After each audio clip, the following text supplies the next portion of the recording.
ఓం నమ శివాయ నమ. ప్రజలందరికీ నమస్కారము. శ్రీ విశ్వావసునామ సంవత్సరం 2025 మరి 13వ తారీఖు 7వ నెల నుంచి 27వ తారీఖు 11వ నెల 25 వరకు ఈ 138 రోజులు శనేశ్వరుడికి వక్రగతి ప్రారంభమైంది. మరి ఇప్పుడు ఈ వక్రగతి ప్రారంభమైన కాడి నుంచి ఈ శనేశ్వరుడు అనేది మరి ఏ రాశి వాళ్ళకి ఇబ్బందులు ఎదురవుతాయి, ఏ రాశి నుంచి బలం ఉంటుంది అనేది చాలామందికి చాలా సందేహాలు ఉన్నాయి. కాబట్టి మరి తదుపరి రాశి వృశ్చిక రాశి ఫలితాలు. ఈ వృశ్చిక రాశిలో ఉండవలసిన వాళ్ళందరికీ అదృష్టము, జీవితము, లలాటకము, యోగము, స్థానబలము, పూజ బలము.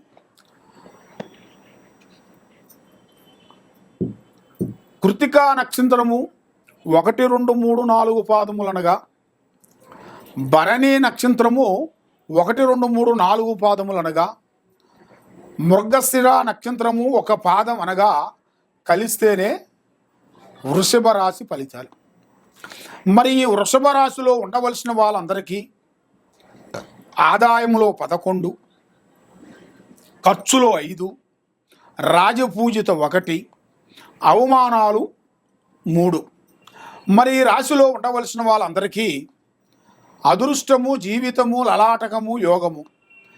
చిన్న వయసు నుంచి చాలా వరకు కష్టపడుకుంటూ కుటుంబ బాధ్యతలన్నీ ఈపు మీద వేసుకొని కుటుంబాన్ని గురించి అనేకమైన బాధలు పడుతూ కుటుంబాన్ని డెవలప్మెంట్ గురించి ఎన్నో బాధలు పడుతూ ఎన్నో విధానాలుగా కష్టపడుతూ పోరాడుతూ వస్తుంటారు. కానీ ఏ విషయమైనా కూడా యథార్థంగా మాట్లాడతారు. మనసులో ఒకటి బయట ఒకటి నటించే నటన దగ్గర ఉండదు. ఏదైనా కానీ ముఖం ముంగల మాట్లాడుతుంటారు. యథార్థం అనేది ఇలా జాతకంలో ఉంది. ఈ వృషభ రాశిలో ఉండవలసిన వాళ్ళకి మరి అనుకున్న పనులు చాలా పెద్ద కార్యక్రమాలు, చేసే పనులు చిన్న పనులు, మరి ఏ పని అనుకున్నా కూడా ఆ పనులు చేతిగాడికి వచ్చి చేజారిపోవటం, సాయం చేస్తున్న వాళ్ళు మనకి సహకారం చేయకోకుండా ఉండటం. ఇలా జాతక యోగంలో చూసుకుంటే భార్యాభర్తల వల్ల కొన్ని సమస్యలు ఎదురవుతున్నాయి. ఇలా జీవితంలో భార్యాభర్తల మధ్యలో ఒక అనుకూలం అనేది లేకుండా అయిపోతుంది. భార్య బాగుంటే భర్త అనుకూలంగా ఉండడు, భర్త బాగుంటే భార్య అనుకూలంగా ఉండరు. మరి వీళ్ళిద్దరికీ మనశ్శాంతి అనేది ఉండదు. అది ఎందువల్ల? మరి ఇలా జాతక యోగంలో వచ్చిందా, లేదా మధ్యలో ఏరే వాళ్ళు ఏమన్నా ప్రయోగాలు ఏమన్నా చేస్తున్నారా అని చాలామందికి చాలా సందేహాలు ఉన్నాయి. కాబట్టి మెయిన్గా ఇలా జాతకంలో కాలసర్ప దోషం ఉంది. కాలసర్ప దోషం వలన భార్యాభర్తల మధ్యలో మానసికమైన కొన్ని ఇబ్బందులు ఎదురవుతుంటాయి. దానివల్ల వాళ్ళిద్దరికీ గొడవలు ఎదురవుతుంటాయి. ఎక్కువ ఒకరి మాట ఒకరు అండర్స్టాండింగ్ ఉండదు. నేను గొప్ప అంటే నేను గొప్ప, ఆ విధంగా పోటాపోటీగా ఉంటారు వీళ్ళు. మరి వీళ్ళిద్దరు జాతక యోగంలో చూసుకుంటే వీళ్ళ మీద ఉండాల్సిన నాగగ్రహాలు కొన్ని ఉన్నాయి. కాబట్టి ఆ గ్రహాలకి శాంతం చేయించుకుంటే మీ జీవితానికి ఎక్కడ పోయినా జయప్రదంగా అవుతుంది. మరి ఇలా జాతకంలో విద్యారంగంలో చూసుకుంటే మంచి విద్య, మంచి ఆలోచనలు, పెద్ద కార్యక్రమాలు కొన్ని పూర్తి చేయాల్సినవి కూడా కొన్ని కనబడుతున్నాయి. కాబట్టి ఆ భగవంతుడు దయ వల్ల అనుకున్న విద్యని కంప్లీట్ చేసి ఒక పెద్ద స్థాయిగా నిలబడాల్సిన జాతకం కూడా ఇలా యోగంలో ఉంది. మరి ఉద్యోగదారులకి ఈ నెలలో మంచి ప్రమోషన్ మార్పు, మరి పెద్ద ఆఫీసర్ల నుంచి కొన్ని ఒత్తిళ్లు కొన్ని రాబోతున్నాయి. వాళ్ళ దగ్గర నుంచి కొన్ని లేనిపోయిన సమస్యలు కొన్ని ఎదురవుతున్నాయి వీళ్ళకి. మరి వీళ్ళకి కొంత జాగ్రత్త పడాలి. ఎందువల్ల అంటే వీళ్ళకి ఈ కష్టమాన్ని ఇది కష్టం అనుకొని దీన్ని వదిలేసినట్టుగైతే వీళ్ళకి ఇంకా చాలా వరకు ఇంకా కష్టాలు పడే మార్గాలు కొన్ని కనబడుతున్నాయి కాబట్టి మరి ఈ కష్టంలోనే ప్రతిఫలం కనబడుతుంది. ఈ కష్టంలోనే ప్రతిఫలం కనబడుతుందంటే కొంత నిదానం చేసుకొని మరి తగిలే దెబ్బ చేసే పని అతి జాగ్రత్తగా వీళ్ళు కొన్ని పాటించినట్టుగైతే వీళ్ళ జాతక యోగములో చాలా చాలా వరకు బాగుంటుంది. మరి రైతులకి మంచి జయము, మరి రియల్ ఎస్టేట్ చేసే వాళ్ళకి కానీ వాళ్ళకి కూడా అతి త్వరలో కూడా కొన్ని మార్పులు కొన్ని రాబోతున్నాయి. మరి విదేశాల ప్రయాణం వెళ్ళాల్సిన వాళ్ళకు కూడా మంచి అద్భుతమైన విజయాలు కూడా కొన్ని కనబడుతున్నాయి. మరి ఇలా జాతకంలో చూసుకుంటే మరి ఎన్నో రోజుల నుంచి ఎన్నో పూజలు చేసి ఎన్నో ప్రార్థనలు చేసినా కూడా అది ఫలించుకోకుండా వ్యర్థమైపోతుంటుంది. మరి అది వ్యర్థమైపోయింది, దానివల్ల వీళ్ళు ఎన్నో అధోగతి పాలైపోతుంటారు. మరి ఏ పూజ చేసినా కూడా వీళ్ళకి ఫలించుకోకుండా అయిపోతుంటుంది. మరి ఎందువల్ల అవుతుంటుంది ఏమిటా అనేది చాలామందికి చాలా సందేహాలు ఉన్నాయి. కాబట్టి వీళ్ళు ముఖ్యంగా శ్రీ వెంకటేశ్వర స్వామిని వీళ్ళు పూజించాలి. తర్వాత ముఖ్యంగా పెద్దవాళ్ళని వృద్ధుల్ని ప్రేమించాలి. దాంతోపాటు మనకి దగ్గరలో ఉండాల్సిన గోశాల దగ్గరికి వెళ్ళి ఆ గోశాలలో మనకి ఆవులు మీ చేతుకుంటా కొన్ని అరటి పండ్లు కానీ కొన్ని అవి తినాల్సిన పదార్థాలు అక్కడ పోయిన తర్వాత అక్కడ కొన్ని అమ్ముతుంటారు. ఆ పదార్థాలు కొన్ని తీసుకొని అవి మీ చేతుకుంటా ఆ గోమాతకు పెట్టినట్టుగైతే మీలో ఉండాల్సిన సమస్త దోషాలు శాంతమవుతాయి, ఆరోగ్యాలు బాగుంటాయి, మనసు శాంతిగా ఉంటుంది. ఏ కార్యక్రమం చేసినా కూడా విజయవంతమయ్యే మార్గాలు కనబడుతున్నాయి.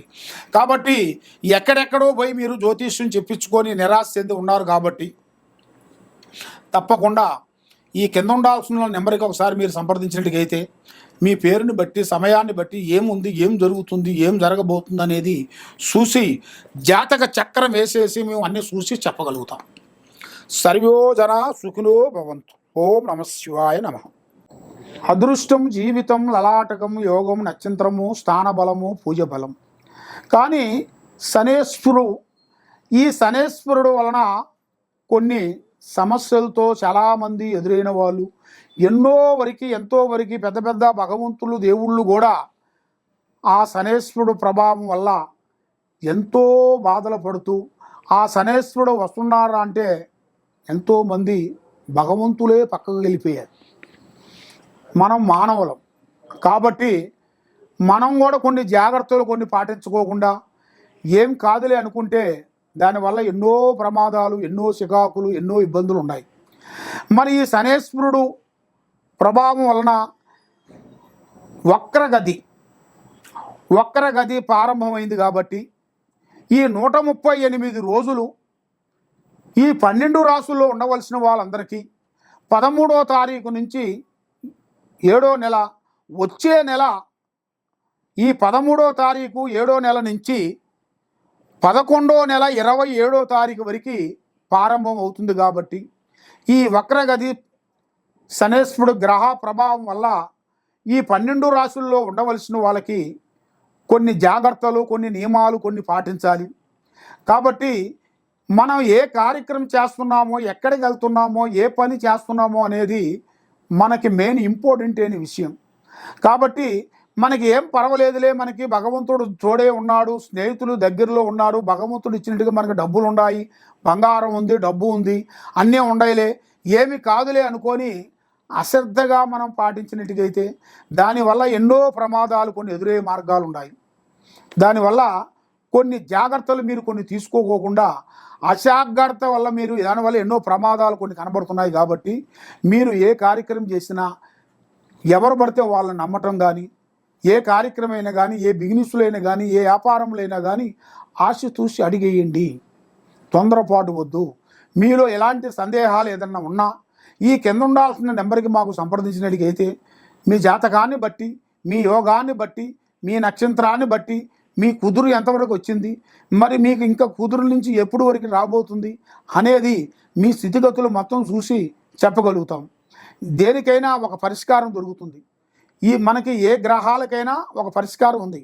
ఆ గ్రహాలని మనం దాన్ని పట్టుకొని దాని గురించి పూజా బలములేసి తమలపాకులు అంజనం వేసి మీ గురించి మేము చూసి ఎలాంటి ప్రాబ్లం ఉన్నా కూడా చూసి మీకు ఎలాంటి శాతపడి చేసిరా, ఎలాంటి బాణావతి చేసిరా, ఎలాంటి పూజ చేసిరా, మరి మీకు ఎందుకు ఇలా జరుగుతుంది, ఇంట్లో ఎందుకు భార్యాభర్తల మధ్యలో గొడవలు జరుగుతున్నాయి, ఎందుకు అన్నదమ్ముల మధ్యలో గొడవలు జరుగుతున్నాయి, ఎందుకు అక్కచెల్లెల మధ్యలో కొన్ని బాధలు జరుగుతున్నాయి, మరి మీ కోర్టు చుట్టూ ఎందుకు తిరుగుతున్నారు, పోలీస్ స్టేషన్ చుట్టూ ఎందుకు తిరుగుతున్నారు, మరి మీకు ఎందుకు ఇలా జరుగుతుంది అనేది మీకు చాలామందికి చాలా సందేహాలు ఉన్నాయి. కాబట్టి మమ్మల్ని ఒక్కసారి సంప్రదించినట్టుగైతే మీ కుటుంబాన్ని బట్టి, మీ జాతకాన్ని బట్టి, మీ నక్షత్రాన్ని బట్టి మేము గణిత చక్రం వేసేసి పూజా బలం వేసి తమలపాకులు అంజనం వేసి మీకు ఎలాంటి సమస్య ఉన్నా కూడా మేము చూసి దానికి తగ్గ పరిష్కారం మేము చూసి చెప్పగలుగుతాం.